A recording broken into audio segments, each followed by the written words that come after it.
Happy weekend, everyone. It's Invisible Walls, episode 142 on GameTrailers.com. Welcome to our little video podcast we have going on here. Marcus made it today. I did not know if he would. I didn't know if I would. I thought I'd still be in the ER, but no, I'm alive. So Activision finally got to you? Yeah, Bobby Kotick was around my house last night. Hit. He literally has almost died twice in the last week, so the guy definitely deserves some props for making it in to record the show today. I don't want to scare my mother, who actually has started listening to this podcast. It was just another asthma attack, Mom. I'm fine. I don't know, an undead Marcus beer would be pretty cool. Yeah. So make sure you're extra close to the mic this week, Marcus. You got it. We do have a good show. The games are starting to roll in. We went to CES, got a couple people here to talk to you about that. Obviously, the 3DS is about to come out, had a big event in Japan. Going to talk about that today. And here to do that, obviously, is Marcus. Hello, and I'm sucking a throat lozenge, so bear with me. No sucking on this show, Marcus. Isn't that what we do every week? Yeah. Ryan Stevens is here. Yo. Daniel Bloodworth is in the house. Hello, hello. And Patrick Morales on the show. Shalom. Get ready to brawl. Fight! First attack! Burn the cinder! Chaotic blade! Wonderful! Okay, so first we're going to talk about CES 2011. Now, this event has seemed to lose gaming relevance year after year. In fact, we're at the point now where we just send two guys to go and cover the show. Luckily for us, those two guys are here with us to talk to us about it. Daniel Bloodworth and Patrick Morales. Who are big Vegas fans. Yeah. Huge. They look like, so enthused. Yeah, they bleed neon. they really like, Cirque du Soleil. Show magic. Hey, Patrick Patrick is up to like 5 a.m., I think. Yeah. All right, who's at the Star Trek experience? Which one of you still smells like cheap perfume? That'd be Ryan, actually. Yeah. Actually secrete that. So you guys went to the show. Obviously, games have kind of fallen to the side at that show. I think this year 3D TVs are all the rage. And the internet TVs. Right. Everything being built into the TV now is apparently the new craze. But let's talk about games first. We'll touch on tech just really briefly in a moment. But what was the game scene like there? I know we didn't get a whole lot of invites from publishers to go and check stuff out. So Yeah, I mean, there's such little stuff there, and it's so spread out in such a huge show. Unless somebody emails us and tells us where they are, there's not much chance of us finding them. Like, I think there's halls we didn't even make it to. Yeah, if you've never been to CES, just for the folks listening or watching this, CES is absolutely monstrous. It is probably 5 times the size of E3. There's a room at CES just for car stereos that's about half the size of E3. So, like you said, and the whole thing is just jammed with like cell phone cases and like all these stupid little trinkets that it is really difficult. Even if you know the number of the booth that you're going to, it can still be almost impossible to find. Yeah, I had to look on a map at one point. Yeah, it's crazy. And And basically, there's so much electronics kind of running there at the same time that my cell phone didn't work for the entire weekend just because of all the radio interference. One thing I love about CES is the smell of transistors. You lie like a rug. No, I love that smell, man. I love the smell of electronics turned on. And when you have that much stuff in one room, it's like, how some people get off on opening action figures and like smelling the smell? I don't know what that's called, but Jeremy Hoffman. Creepy. For some reason, the smell of electronics does the same thing for me, and there's no better place to get that than there. You know what I always loved about CES? That the porn Leaving? awards were always held at the same weekend, Right across the street. right Mike. across the way. So it was like, all right, you guys go and look after the press. I'm just going across to the porn awards. Thank you.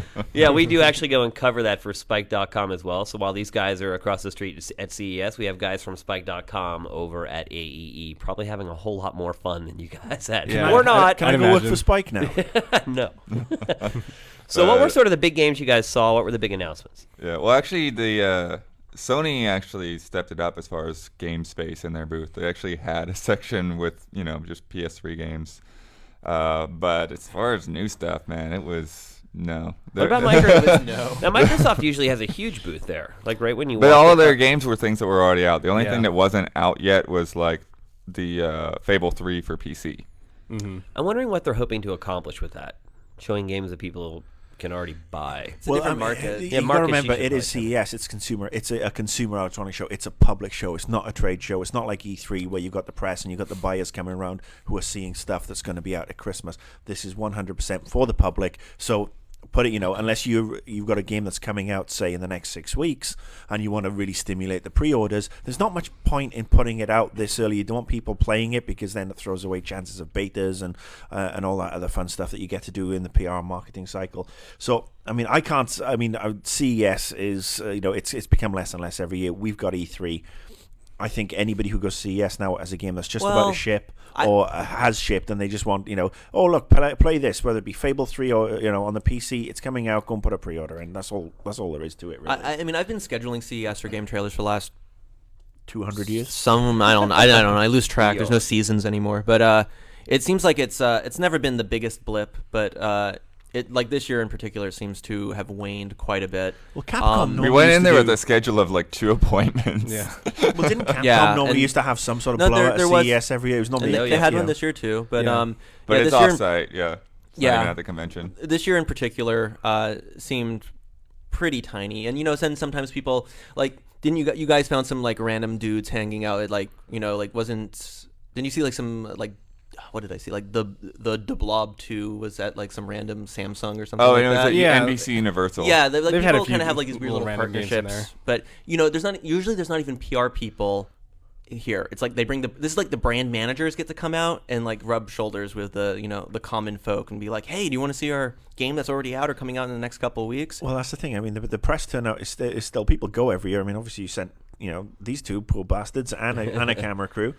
So I mean, the press still go, but yeah, there's nothing behind closed doors. I mean, a couple years ago though, they debuted the new Soul Calibur. Namco And that's Bandai why we did. go, because every once in a while we get some little nugget from that show that we're like, oh, what if we don't go this year, and something like that 2 happens. years ago, we got so much good Killzone 2 stuff. Last year, Mass Effect was right around the corner, but we got great Mass Effect 2 things. Oh yeah, Gran Turismo's the perennial favorite of Gran Turismo 5 is always there. Well, that's pretty much the target market. I mean, that's all you need to do is just go and tell everybody who's looking at the car fucking stereos that GT5 is there, and they'll be masturbating over it for a month. I mean, I think the one new thing, we got some gameplay of like MLB 11, the show. Oh yeah, that's usually where it debuts. Yeah. That's actually kind of funny. They haven't shown that game yet, so Right. We have that. In terms of announcements, obviously they're holding most of the big stuff for trade shows like E3. But one cool thing that we happened to notice was that Razer is kind of edging their way into the kind of game hardware market. Have you guys seen the Switchblade? yeah. It's kind of a cool little gadget. We got to see it up close behind closed doors, and it ran Warcraft 3, I believe. Yeah, it's running This is Warcraft, the- World this of is the Warcraft, this is Quake the Live. mini PC, the mini gaming PC that actually was the one thing to give me a boner out of CES this year. Yeah, they're like hotkeys, like just by default, right? Yeah, the cool thing about it is that what it does is it reads the game's UI and it tries to break down the individual elements so that it's displayed as a touchpad onto the kind of peripheral, and it changes per game. The one thing that kind of concerns me though is that obviously it's like a little self-contained thing, so you can't really upgrade it, and just how fast technology moves, it's going to get outdated really quickly, and it seems like it's going to be a really expensive thing at the outset to begin with. Well, What's it better than has the jungle though? Was the jungle there? Did you guys step by No. Panasonic? I don't know. Well, it has an Atom processor, which is what is in my little web book. Yeah. My web book cannot run games. Actually, they were saying they weren't really revealing what the processor was. Like on any of the specs, they weren't actually talking about there. But it's basically a little netbook, though. Yeah. Is what it is. So Yeah. they think they're going to be able to run high-powered games on that thing? Not high powered. Yeah. They want to run the most popular games out there that people are playing online, like your Team Fortress 2s, your World of Warcrafts. And from the little demo that we saw, it seemed to run them pretty capably. But again, when it finally comes out, I wouldn't be surprised if it seems really outdated by the time the netbooks hit the market at that It time. makes sense to actually target those sort of games or the MMOs because those games have the lowest common denominator with regards to low end specs, so they will always be at a at a certain level. So in 3 years' time, you still should be able to run WoW. You won't be able to run anything that's on the new Crytek engine or the new Unreal engine, but you should be able to run WoW and City of Heroes and. Yeah. I mean, actually, that's actually not too bad an experience to be able to run some of your old fun PC games because you're not really looking for a hardcore grinding session. You just basically go in and have a little bit of, have a bit of fun with Dungeon Keeper or Populous or some of that old school shit. Which should Anything really run. from England, pretty much. Basically, yeah. Okay. No, the Chucky Fallout 1, Egg, Fallout 2, Chucky Jet Egg. Set Willy. You think that thing will run Fallout 2 though? Fallout 2. Oh, yeah, It'll totally. run Fallout 2. Yeah. That's from like 99 or something. I mean, you're it'll probably run Fallout 3 as well. I mean, they're saying it think? won't run Crysis on max settings, but I mean, I think it can run a lot of games. I'm assuming they're probably doing what Alienware did with the M11X, where they're gonna skimp on the CPU and put everything into the GPU. So a lot of games are more GPU dependent than CPU these days. So. I concur. But speaking about Windows 7 phones. yeah, speaking about Microsoft, Windows 7 phones were big at the show, running Xbox Live games. So that was definitely a strong presence as well. Now, would you recommend anybody as a gamer attends CES? Well, it's still it's still a business show. Yeah. I mean, it's not like it's just open for anyone to buy tickets. I mean, it's one of those things where it'd be neat to like look around and stuff, but I mean, you're not gonna go and like see the hot new games really that much. There's a few things that we saw. I mean, it's nice to sit down and play Killzone co-op, but I mean, we've had that here in the office as well, and the preview code and the Infamous 2 demo was the same one from E3 with the updated Cole. So. There wasn't a whole lot there unless, maybe if you're a gamer, if you wanted to play the games in 3D because you don't have a 3D TV, that's nice. Yeah, I mean, if you work at Best Buy and you can get in for free and you want to go to Vegas and check out cool gadgets, sure. But just from a gamer's perspective, it's not really that worth it. You'd have more fun at the Spearmint Rhino, I'm guessing. Sapphire's all the way, dude. If you're going to go to Vegas for CES, go for one day to CES and then spend the other day doing a tour of the strip clubs. The Little Big Planet community. A landscape of the fantastic. You'll experience everything from marvelous machines to frightful fantasies and all the shades of wonder in between. All right, so next we're going to talk about Little Big Planet 2. Ryan, you've been playing this game for the last week and a half or so. Yeah, they finally they sent us the review code, and unfortunately there was no servers running for that. But we just got retail, and seems you could look at things, but you couldn't actually play anything until this is Wednesday, until last night, which was a little weird. But it kind of goes in, but you could see everything, and it has all of the backwards compatibility with Little Big Planet 1, which kind of gets to like kind of my thesis of Little Big Planet 2. I've never felt a game feel so much like an application, like going from like Word 95 to Word 98 or something like that. And it still is a game, and it's still a great game, but it's more like these little tweaks. Like I know when we talk about sequels a lot, we talk about how sometimes it can feel like a game we can't talk about quite yet, but we were just talking about. Mm-hmm. Sometimes they can feel more like an expansion pack where there's like tiny little touches, but it's basically the same thing. Here, since in a lot of ways Little Big Planet is an application because you are making your own little levels, it makes it feel even more like software and less like a game. Like going through the single player campaign, still fun, but it still feels almost like a glorified, let's just show off what you can do now. And there's some incredible stuff. I know everyone's seen from the trailers and the like that there's the shooting levels, there's the quasi first person, more like a light gun game kind of shooting stuff. There's the controlling the new devices with the PlayStation controller. And then there's things like the grappling hook, the Creatinator, and like this like new kind of like the Grabinator and stuff. And these are all kind of like extensions of the verbs. I mean, Little Big Planet 1 was you could jump and you could grab. And then there was the occasional jetpack which let you kind of fly around. And people still, they hacked the crap out of that game. People built Tetris, people built all these things with the rudimentary tools that have been expanded this time around. But like jumping into like create mode, it still feels a lot like the first Little Big Planet. Yes, you can change. It's more easy to change like camera angles. The water from the one of the last big content patches is there, of course. But I would say it looks marginally better. I mean, the first game already had a really nice look, but here it does still. That game came out a while ago. It still stands the test of time, but it really feels like an application upgrade more than like a real sequel or even like an expansion pack. And going through the levels, it's insane that they can make a shooter. They have a level that's both a horizontal and a vertical shooter, and it goes quick enough. But if you start to think about it, I mean, it's never really that much fun, just sitting there pounding the buttons. That's my question. the campaign in this game, you said it kind of shows off what the tools are capable of, but is it actually fun? Because what I found with a lot of people sort of post-launch with the first game was I'd ask them how they liked it, and they're like, I didn't really get into the building part of it or any of the downloading part of it. I just played the game, and I don't know what the big deal is with this game. Well, that's definitely not the way to go about the game. I mean, like, I would not buy this game just for the single-player levels supplied. I would say I thought the first game's single-player campaign was actually pretty fun.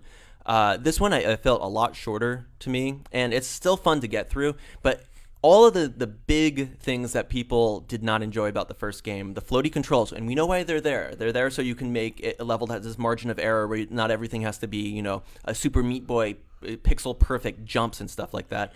And, the conceit of going into the background and the foreground is still clumsy at best. It can still be really awkward and whatnot, but it feels again like the first game. And like I said, the things like the grappling hook, it's not really anything that much new. It's an extension of jumping and grabbing onto things, which you could already do before. Yes, it adds a little more of the velocity of things, and there are some unique ways where you can use it, like pulling, instead of trying to grapple up to somewhere for a swing, pulling a switch or something like that. But it doesn't really extend the vocabulary of moves too much to your little sack boy. What was more impressive was a lot of the little mini games that you unlock that aren't, they're not canon to the story, but there's some crazy stuff. Like, Funny. One of the most impressive additions, though, is the sack bots, because this is before, when you could make enemies. They were literally like Frankenstein together from all the construction bots, and you tinker in these little brains. Like move towards the player if the player gets close, and they're covered in plasma or electricity. The sack bots are they can run away from you, they can be attracted to you, some of them can run, some of them can jump. You can equip them with everything, and you can actually go into their brains and lay down all of these AI behaviors. I mean, yes, it gets convoluted, but you can it's really easy to just plaster a bunch of them and just walk around with them. And those, I thought those were the most enjoyable single player levels, because it seemed a lot different. And with all the shooting and like riding these weird little vehicles and stuff like that, the platforming took a little bit of a back seat as they tried to extend things, like just use the grappling hook a lot, like here's your item, use it. There's still some like good levels, and visually there's still this one level that kind of goes like this 8-bit look, which I'm still not exactly sure how they did that. And when it comes to building, there's 52 tutorials. I think it took me about 3.5 hours to go through them all. And it's still, even giving you a basic run of all the tools, it's still like not that easy to figure out how can I make a shooter level. Yeah. Speaking to the So maybe there creation should be tools, templates of some kind. Well, that's where like the sharing's going to come in, and like levels and the like. But as of right now, I was trying to find levels that were specifically Little Big Planet 2 levels, and I don't really think there's that many posted. I mean, we got the retail, but looks like there's only 100 or so people playing right now. I have the high score on the second level. Take that, Eurogamer. real quick, speaking to the creation tools, you mentioned how Little Big Planet 2 feels more of an application than the first game. Well, no, I feel like the idea of this being a sequel, it feels more like an app. It makes the whole overall experience feel more like an application. Right. Speaking about the creation tools, do you feel that it still kind of maintains that WYSIWYG, let's just build things visually, or does it actually kind of get deeper into it with like coding and stuff? There's way more logic stuff, and like I said, with the switchboards, it basically throws up a little window where you can plaster on, because since there is a visual component, like all that logic has to live in a visual thing, even though it can be invisible when you play the game. It basically allows you to wrap it up into a little package. Who do you recommend this game for? Well, I think the real interesting question is, do you need it if you have Little Big Planet 1? I think if you were a big builder and the idea of these kind of point upgrade things seem interesting to you, then definitely check it out. If you've never picked up Little Big Planet 1, by all means, we get Little Big Planet 2 instead, because it's that reverse compatible with all of the levels that have been made. There's an endless amount of content, and I've played some user levels, but again, I think for the most part, all the user, like not counting the stuff from the beta, all the user levels I've been playing last night were from Little Big Planet 1. And there's moments of fun, there's moments of brilliance, but a lot of the time when you're playing it, even if you're not a big builder, I think you're like, oh, there's a lot of, how did they do that? It's like my horrible experiences with Second Life a little bit, where people were never really playing anything in Second Life. People were just thinking of how you can build. It was kind of a means to an end more than like actually kind of the experience. Not to say that these levels aren't fun and there's some good platforming to be had, But I still also think the game works best in its platformer roots, even though these like little excavations of shooting and weirdness definitely break up some monotony of trying to figure out what plane I am on and why was my jumping so fuzzy. The ship has been compromised. All units must evacuate. So, Marcus, remind me again, what has been one of your most anticipated games of the last couple years? Mass Effect 3. No, that's Fallout not, 4. That's not the game I'm thinking of. The Old Republic. I think it had like superheroes in it, and maybe it was online. It had all the good superheroes. It had like Magneto and Wolverine. Oh no, that was Professor that X was and the one that got Shadowcat. cancelled by Microsoft about 3 years ago. Oh, you wanted the one with the silly villains. Yeah. Apparently. What's Yeah, it called? DC Universe Online was one of my most anticipated games a couple of years running, and I've made no bones about it. I'm a comic book fan. I'm a MMO fan, and I was hoping for the longest time they were going to learn from the mistakes of Champions Online and City of Heroes and really do a great superhero MMO. Bum bum ba-dum. And it came out yesterday, and Patrick and I have been playing it. Yes. It's not atrocious. It's not atrocious. It is not atrocious, and we have only been playing it for best part of 12 hours or so because yesterday was the first day of launch. But and like it's Head the and early days Shoulders, you only get one chance to make a first impression. Anyway, Remember when I said I was going to start playing MMOs on consoles at the end of the year last year? well, I put that on hold ironically, for a little while. I've been playing the PC version. Patrick's been playing the PS3 version, and there doesn't seem to be much of a difference between them. Nah. Lots of patching, huh?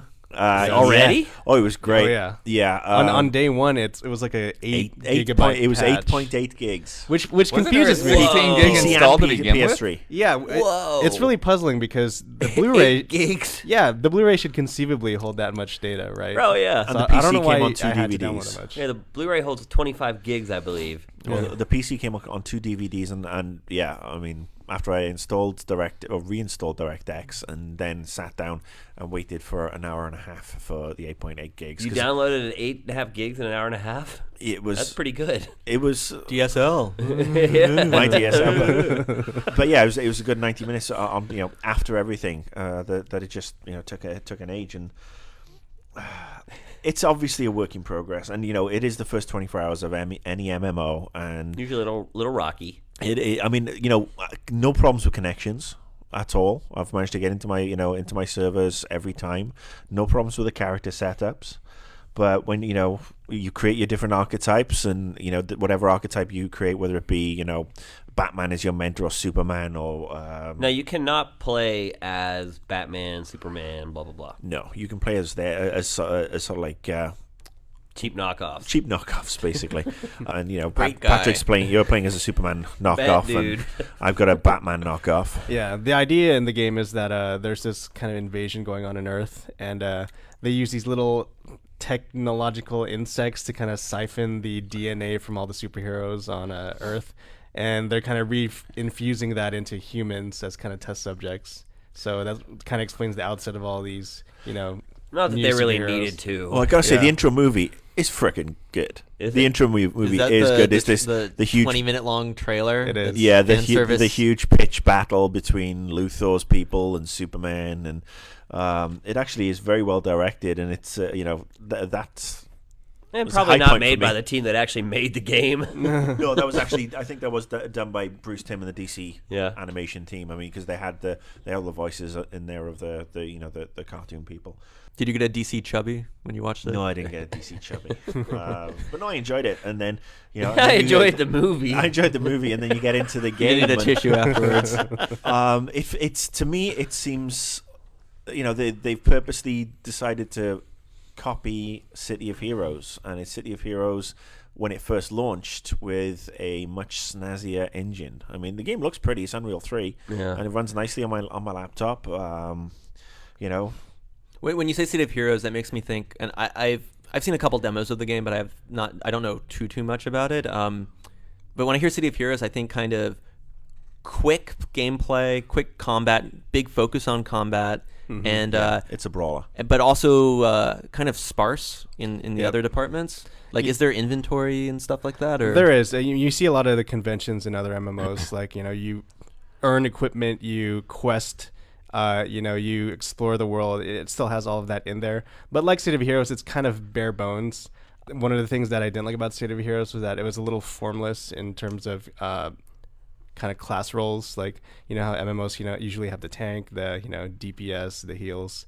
Pretty much you create the hero you want, and then you kind of roll your way through every quest and instance in the game. There doesn't seem to be a huge emphasis on group play right now, at least in the very beginning. And one thing that is kind of cool, though, is that they do have open PvP events throughout the city. So every once in a while, they'll kind of rally up all the heroes and villains and kind of encourage like open combat between the two in like a little arena. So that's neat. But it does feel very State of Heroes, where it kind of banks on these very established MMO conventions, but doesn't really go too far with it, Now, from the developer standpoint, is that a mistake? Because City of Heroes has been pretty enduring.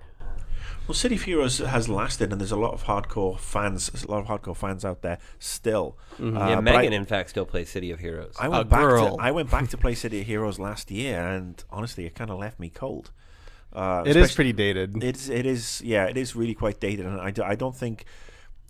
There seems to be this whole premise with a lot of MMO people right now that we can't do what World of Warcraft does. I'm not saying World of Warcraft is perfect. It's not. There's still a lot of issues with it. That hardcore and newbies will have issues with it.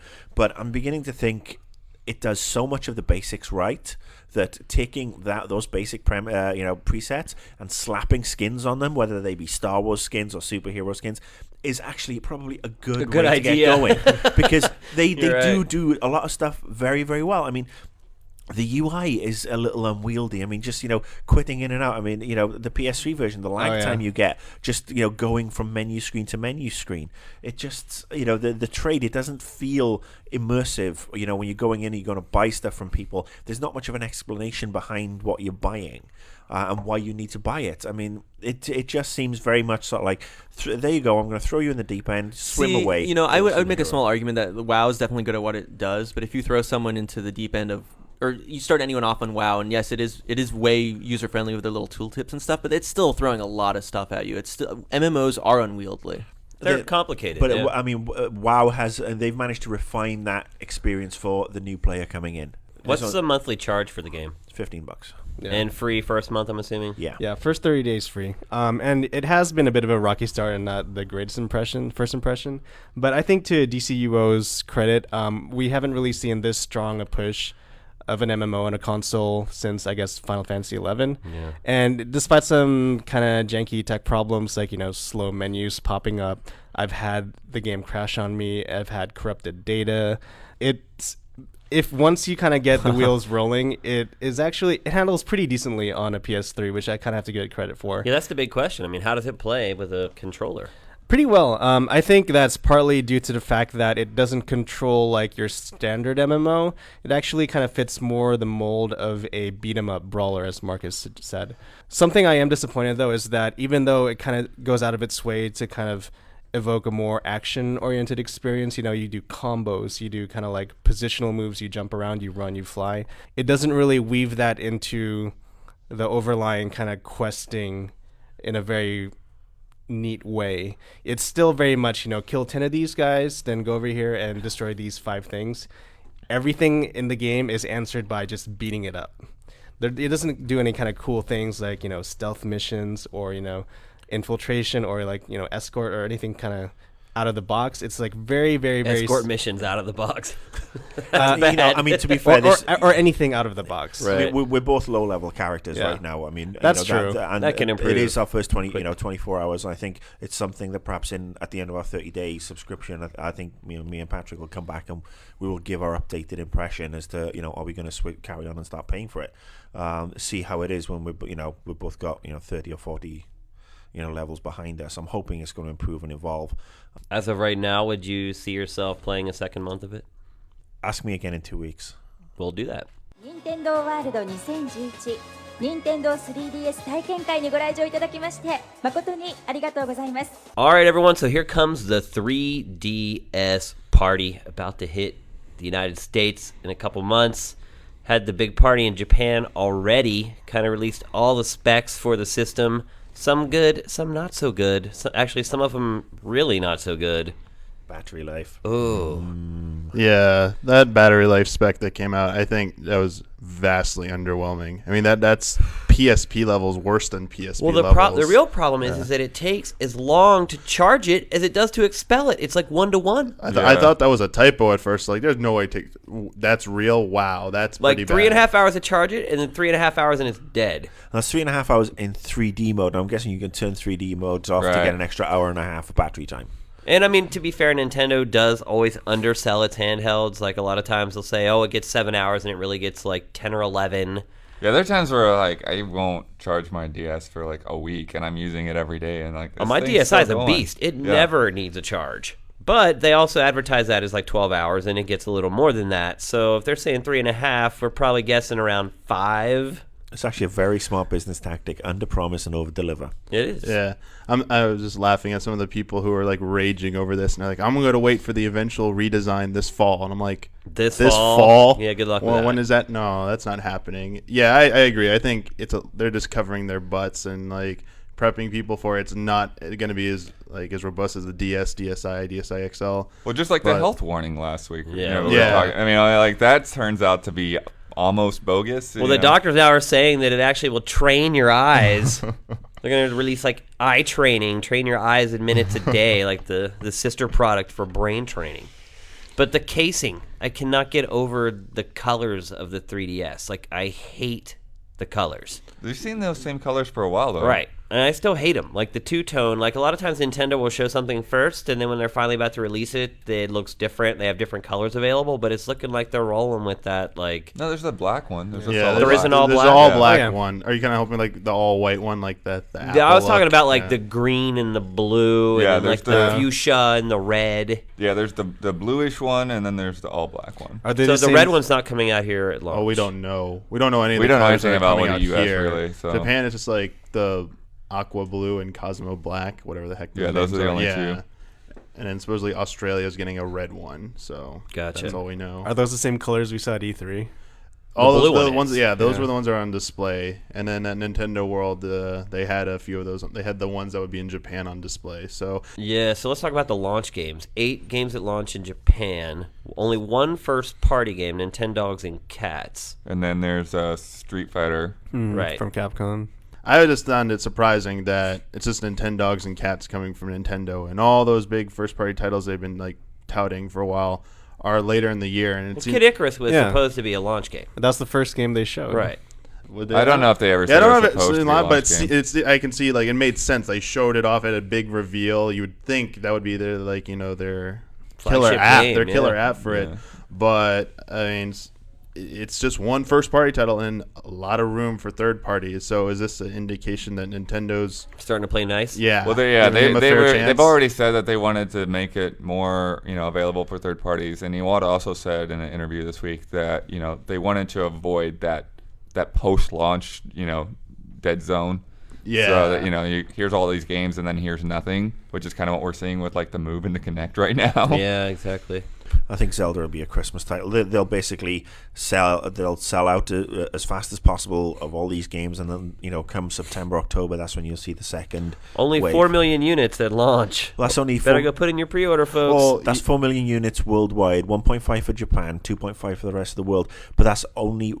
It's been indicated it's only within Nintendo's financial year, Yeah. which ends at the end of March. Right. So, I mean, God knows how many they've got coming after that. But again, Nintendo, past masters of overselling and understocking when it comes to their actual Hardware. units. Yeah. Something like that. One of the things that Famitsu just reported on, and other sites are reporting on the translation, that apparently the system, as of right now, the system uses game-specific friend codes, is what the article says. Oh, no. And the achievement system is just per game. There's no universal achievement system. So you don't have like a gamer score. Yes. Now, this is only according to 2 sites that translated it themselves. So, it could be a mistranslation, but that's the new hot topic right now, is that Nintendo is still kind of backwards thinking, and it's online, it's not like Xbox Live, it's not like PC in the 90s basically. It's pretty bad. Let's talk a little bit about the games. They did show a ton of games, even if they're not coming out of launch. Resident Evil, I thought, looked amazing. Oh yeah, Yeah, on the stream. The trailers look great, but just seeing that presentation and seeing it in action, Playing it live, whoa. and the controls look like they work well for that game. Unlike some of Kid Icarus, it looks like it plays like Sin and Punishment style, but you use the stylus to move the camera around, and you're playing. It's like they kind of focus the controls on the left side because it's like Metroid Prime Hunters is what I. It I keep looks like getting it's a little reminded of. cramped, and it looks like it's not comfortable, and that's what some people were saying, that they would prefer there's another option for the camera. But Resident Evil seemed to tackle it just fine, so I mean it can be done. One thing I would say is a lot of the really cooler functionality that I saw at E3, I haven't seen a lot of games that use that stuff. Like, there were just a lot of little tech demos at E3 that just showed off how the cameras work, how the accelerometers work. A lot of that stuff, it doesn't seem like the games really make use of, at least the stuff that they're going to have launch. Using the camera to, using the system to like tilting it for the camera control, that's actually how you aim in the first-person mode of Ocarina of Time. When you're using the slingshot, like you tilt it up to like look up, look down. I don't know if there's any other options, but people were saying that's how you use it, and there's a video of it. I don't know how that's going to work when we get our hands on it. It sounds interesting. It seems like at launch, Nintendo should have some kind of, even if it's another one of those corny like mini game compilations, to just show off everything. Well, it does have the AR games included, you know, Right. with the cards and stuff. Okay, so let's just go around the horn, and I want to find out if you guys are actually planning on buying one of these, if you can find one. Now, we don't know the full price in the U.S. yet. We're guessing it's probably going to be $250 to $300, somewhere in there. Patrick, do you see yourself getting one at launch? I'm definitely excited about the technology, but the battery life is a bit of a deal breaker for me. But you know they probably won't fix that for quite some time. Right. That being said, I don't really think I'm in that of a rush to pick it up. I've never really been one to kind of pick up tech at the very first wave of it. So I'll wait until the next revision, even though that might be a while off. Yeah, I'll definitely get one at launch. So I'm interested to see what games they have planned for here, because I would expect them to have something else other than Nintendogs. But Let's hope. Damiani? Damiani's He already has it. pre-order receipt, You can hear ladies the and gentlemen. crinkle of the pre-order receipt. Pre-ordered. And how many games do you trade in for that? None yet. None yet. None yet. When did you No. get your pre-order? That day that those rumors were coming out that you could go into U.S. ones and pre-order them, I just had my friend call up a local game. I was in Texas, actually. I just had my friend call GameStop and see if they're doing it. If they are, I'll pay you back for it. And my friend went in and did it for both of us. So Think it's too late to get a pre-order now?